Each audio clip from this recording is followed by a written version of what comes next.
చెప్పండి. ఈరోజు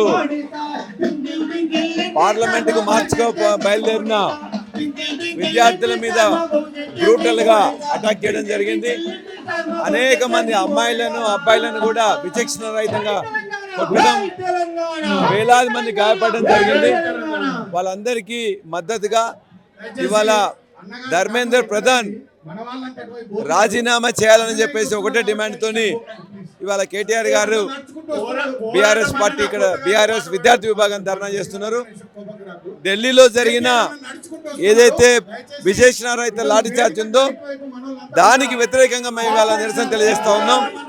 అందుకే కేటీఆర్ గారు ఖచ్చితంగా ఇవాళ మా యొక్క ధర్నాతో వాళ్ళందరికీ మద్దతు తెలియజేస్తున్నాం. విద్యార్థులందరికీ సంఘీభావంగా ఉంటున్నాం.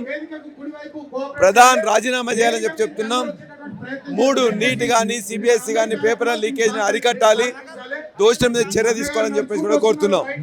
ఇప్పుడు ఇక్కడికి వచ్చినటువంటి పోలీస్ అధికారులకు కూడా నేమ్ ప్లేట్లు లేవు సార్, ఎట్లా చూస్తారు? పోలీసు వాళ్ళు కాంగ్రెస్ అక్కడనేమో నాటకాలు ఆడుతూ ఉన్నది, ఇక్కడనేమో కాంగ్రెస్ యొక్క పోలీసులు కూడా అదే విధంగా కూడా ప్రయత్నం చేస్తూ ఉన్నారు. అది చూస్తున్నాం కదా. ఖచ్చితంగా కూడా ఇదంతా కాంగ్రెస్ పార్టీ ఆడుతున్నటువంటి డ్రామా అంటూ కూడా పల్లా రాజేశ్వర్ రెడ్డి అయితే చెప్తున్న పరిస్థితి కూడా ఉంది. మరికొంతమంది నాయకులతో మాట్లాడి తెలుసుకునే ప్రయత్నం చేద్దాం. మనతో పాటు మరికొంతమంది బీఆర్ఎస్ నాయకులు ఉన్నారు, ఒకసారి మాట్లాడే ప్రయత్నం చేద్దాం. ఎట్లా చూస్తారన్న ఇప్పుడు నీట్ పేపర్ లీకేజ్ ఇది మోడీ కూడా నేను రాత్రి ఒక వీడియో రిలీజ్ చేశారు, ఎట్లా చూస్తారు ఈ వీడియో? ప్రభుత్వము 20 లక్షల పైచీలకు పిల్లల ఎగ్జామ్ రాసేటప్పుడు ఎంతో బాధ్యతగా వ్యవహరించాల్సి ఉండే.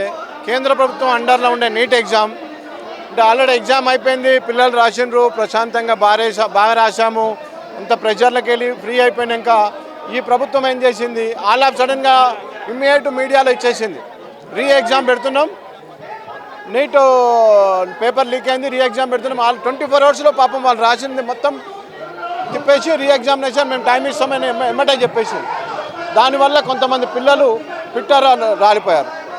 దానికి బాధ్యత వహించి ప్రభుత్వము వారి దగ్గర పోయి ఏం జరిగింది, ఎందుకు జరిగింది, ఎట్లా జరిగింది, మరి వాళ్ళకి ఏమైనా పారితోషికం ఇద్దామా, వాళ్ళ కుటుంబం ఏ విధంగా ఉంది, ఆ విధంగా ఎక్కడ కూడా ఆ చర్యలు తీసుకోలేదు. ప్రభుత్వము పూర్తి నియంత్రిత ధోరణిలో ప్రజాస్వామ్యాన్ని కూని చేసే ధోరణిలో పోతుంది. అప్పటికి జంజీ ఢిల్లీలో జంతర్ మంతర్ దగ్గర ప్రోగ్రాం తీసుకోవడం జరిగింది. ఆ ప్రోగ్రాంలో శాంతియుతంగా ప్రోగ్రాం జరుగుతుంది. సోను చంద్ గారు కూడా నిరాహారదీక్ష చేస్తున్నారు. చర్చలకు అడిగారు, వాళ్ళు అడిగింది ఏంది, దీని మీద చర్చలు పెడదాం, ఏం జరిగింది, ఎందుకు ఇట్లా అయింది, దానికి బాధ్యతగా భారత ఎడ్యుకేషన్ మంత్రి గారికి బాధ్యత వహించి వారు రాజీనామా చేయాలా, దీనికి ప్రధానమంత్రి గారు కూడా బాధ్యతగా వ్యవహారం చేయాలా, ప్రజాస్వామ్యాన్ని కూని చేయొద్దని పిల్లలంతా ఈ విధంగానే ఈరోజు ఎట్లయితే ఇక్కడికి వచ్చిండ్రో కొన్ని లక్షల మంది జంతర్ మంతర్ రావడం జరిగింది. వాళ్ళ ఆవేశం ప్రజాస్వామ్యంలో ప్రభుత్వం పట్టించుకోనప్పుడు పిల్లలు రోడ్ల మీదకి వచ్చేదాన్ని చరిత్రలో చూసాం. ఆ విధంగానే నిరసన వ్యక్తం చేసేందుకు వచ్చారు. దాన్ని వాళ్ళు ప్రభుత్వము చర్చలకు వచ్చి వాళ్ళకి ఏం కావాలా, ఎట్లా చేస్తే న్యాయం జరుగుతుంది, వాళ్ళకి ఏం న్యాయం చేయాలని కాకుండా వాళ్ళను టెర్రరిస్టులని వాళ్ళ మీద లాఠీ చార్జ్ చేసి క్లియర్ గ్యాస్ ప్రయోగించి ఈ విధంగా చేయడం ప్రభుత్వము ప్రజాస్వామ్యాన్ని కూని చేసింది. భారత ప్రభుత్వము ఈ బీజేపీ ప్రభుత్వం ఏ విధంగా చేస్తున్నది అనేది ఈరోజు 30 కోట్ల మంది ఉన్న ఈ జంజీకి ఈరోజు మేల్కొన్నారు ఈ ఇన్సిడెంట్ తోటి అని మేము అనుకుంటున్నాం. మనతో పాటు బీఆర్ఎస్ వీకి సంబంధించినటువంటి విద్యార్థి సంఘాల నాయకులు ఉన్నారు, మాట్లాడే ప్రయత్నం చేద్దాం. చెప్పండి భయ్య, ఏం డిమాండ్ చేస్తున్నారు? ఇవాళ ఢిల్లీలో జరగబోయే జంతర్ మంతర్ దగ్గర ఏదైతే ప్రొటెస్ట్ జరుగుతుందో స్టూడెంట్స్ పట్ల నీట్ ఎగ్జామ్ పేపర్ లీక్ వలన విద్యార్థులు చేసే ప్రొటెస్ట్ పై ఇవాళ సౌత్ నుండి కూడా తెలంగాణ రాష్ట్ర బీఆర్ఎస్ రాష్ట్ర ప్రభుత్వం తరఫున మద్దతు తెలియజేయబోతున్నాము. ఇక్కడ కేసీ గారి నాయకత్వంలో కేటీఆర్ గారి ఆధ్వర్యంలో ఇవాళ జరుగుతున్న ప్రోగ్రాంలో ఢిల్లీ జంతర్ మంతర్ జరుగుతున్న ప్రొటెస్ట్ పై ఇప్పటి నుండి ఇక్కడ నుండి అక్కడ ఎవరు నిరాదీక్ష విరమించినా కానీ ఇక్కడ నుండి మళ్ళీ మేము ప్రొటెస్ట్ స్టార్ట్ చేసి ఢిల్లీ చేరుకునే ప్రయత్నం మేము చేస్తాము. నరేంద్ర మోడీ గారు ఏదైతే చేసినా వాళ్ళని గద్దె దింపే ప్రయత్నం కూడా మేము ఖచ్చితంగా చేస్తామని ఈ సభ ద్వారా తెలియజేస్తున్నాము. చెప్పండి, ఎక్కడి నుంచి వచ్చాము? మేము ఈరోజు భువనగిరి నియోజకవర్గం నుంచి రావడం జరిగింది.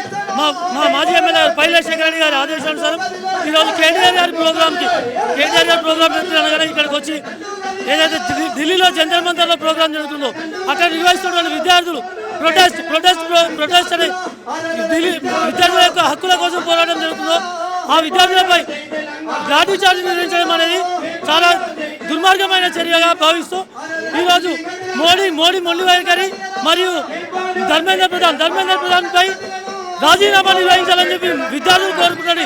నీట్ ఎగ్జామ్ పేపర్ లీకేజ్ ఎలాగైతే జరిగిందో ఆ రోజు నీట్ ఎగ్జామ్ పేపర్ లీకేజ్ పై ఈరోజు మహిళలందరూ విద్యార్థినులు ప్రతి ఒక్క వాళ్ళ ప్రైవేట్ పార్ట్ చూపించి మరి ఈరోజు మా ప్రైవేట్ ఎంత సేఫ్టీయో ఈరోజు నీట్ ఎగ్జామ్ కూడా అంత ఈజీగా లేకపోవడం, అంత ఈజీగా లీక్ అవ్వడం అనేది చాలా హేమైన చర్యగా నిర్వహించడం జరుగుతుంది. దీనికోసం విద్యార్థులందరూ ఏకం కావడం జరుగుతుంది. విద్యార్థులందరూ ఏకమై విద్యార్థుల నెత్తులు పారిస్తున్నారో అది ఏ రాజకీయ పార్టీకి కూడా మంచిది కాదు. విద్యార్థులందరూ ఏకమై రాబోయే రోజులలో ఉద్యమాన్ని ముందుకు తీసుకెళ్దామని చెప్పి కోరుకుంటున్నాం. చెప్పండి, మీరు చెప్పండి, ఏం డిమాండ్ చేస్తున్నారు ప్రభుత్వాలు? ఈరోజు మొన్న జరిగినటువంటి దాడిని ఖండిస్తూ బీఆర్ఎస్ పార్టీ విద్యార్థి విభాగం పక్షాన్ని ధర్నా చేయడం జరుగుతుంది. శాంతియుతంగా గత 25 రోజులుగా ధర్నా చేసినటువంటి విద్యార్థులను ఈరోజు నిన్న వారిపై దాడి చేసి శాంతిని కాస్త అశాంతి చేసి ఇందులో ఎవరో చొరబాటుదారులు ప్రవేశించారు, ఇతర దేశస్తులు ప్రవేశించారని చెప్పి అలా వారికి ధర్నా చేస్తున్న వ్యక్తులకు ఫుడ్ కోసం జొమాటో స్విగ్గీలో ఆర్డర్ చేసుకుంటే వారికి ఇతర దేశాల నుంచి, చైనా నుంచి, పాకిస్తాన్ లాంటి దేశాల నుంచి వస్తున్నాయని చెప్పి ఇవాళ ఒక దేశ ప్రధాని అయి ఉండి అదేవిధంగా ఒక విద్యాశాఖ మంత్రి అయినట్టు ధర్మేంద్ర ప్రధాన్ మాట్లాడడం చాలా హాస్యాస్పదంగా ఉంది. ఇలా విద్యార్థులు ఇదే విధంగా ఆటలాడుకుంటే మాత్రం బీఆర్ఎస్ పక్షాన శాంతియుతంగా అయ్యేటువంటి ధర్నా ఎటువంటి దాడులకైనా వెనకాడడం. ఇక్కడ ఉన్న విద్యార్థులకు న్యాయం జరగాలి. 23 లక్షల మంది విద్యార్థులు ఆగమయ్యారు, 20 మంది విద్యార్థులు చనిపోయారు. వారికి న్యాయం చేసేంత వరకు బీఆర్ఎస్ పక్షాన మేము పోరాడతాం. ఎటువంటి దానికైనా సిద్ధంగా ఉన్నాం. అక్కడ ఒక దేశంలో లుచ్చ పరిపాలిస్తుండు, ఇక్కడ ఒక గాడిద పరిపాలిస్తుంది. ఈ గాడిద 1,00,000 ఉద్యోగాల పేరుతోటి ఇలా ఉద్యోగాలు ఇవ్వకుండా ఇలా తెలంగాణ నిరుద్యోగుల చావులకు కారణమవుతుంది రేవంత్ రెడ్డి కావచ్చు. అక్కడనేమో విద్యార్థులతోటి ఈ మోడీ ఆడుకుంటుండు. ఇద్దరి అంతం పడతామని చెప్పి మేము బీఆర్ఎస్ పక్షాన కోరుతున్నాం. అది చూస్తున్నాం కదా, మొత్తం ధర్నా చౌక్ మొత్తం దద్దరిల్లుతున్న పరిస్థితి కూడా మనం చూడొచ్చు.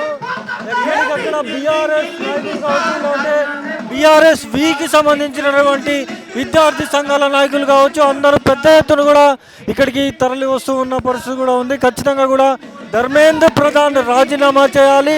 రాజీనామా చేయకపోతే ఊరుకుండేదే లేదు. తెలంగాణ ఉద్యమం ఎట్లా ఉవ్వెత్తున ఎగిసిందో అదేవిధంగా ఈ ఉద్యమాన్ని కూడా ఉవ్వెత్తున ఎగసిస్తామంటూ కూడా ఇక్కడికి వచ్చినటువంటి బీఆర్ఎస్ వీకి సంబంధించినటువంటి విద్యార్థి సంఘాల నాయకులందరూ కూడా చెప్తూ ఉన్న పరిస్థితి కూడా ఉంది. ఇది ఇక్కడ ఉన్న పరిస్థితి. ఇప్పటికే ధర్నా చౌక్ దద్దరిల్లుతున్న పరిస్థితి కూడా ఉంది.